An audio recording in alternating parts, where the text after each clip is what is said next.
રામ રામ સીતારામ। જો ભાઈ ગામ હિંબર, તાલુકો જિલ્લો પોરબંદર અને આપણી વાડીની અંદર મોટા પાયે જે મગફળીનું વાવેતર કરેલ છે એની લગભગ 5 દી થઈ ગયા કઈ હે 22 નંબર ને 22 નંબર વાવેતર કરેલ છે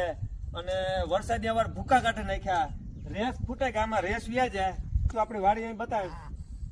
લેજર લેવલ કર્યા પછી આપણી વાડીની અંદર મોટા પાયે આ વાવેતર બીજા વર્ષનું અને આપણે આજે ઉપાડવાનું થાય ઝાડવું કે 5 દી પછી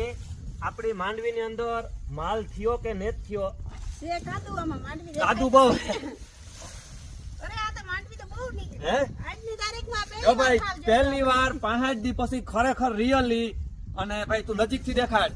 આમાં કાદુ જ છે અને પાણી વ્યા જાય આમાં બખડાટી બોલે જવાની અવારના વરમાં ગા વરો કરતા અવાર મોટે પાયે બખડાટી બોલે જવાની હે મગોટાનો તો ટેકલા થાય પણ માંડવીને હેરે એવડે ટેકલા થવાના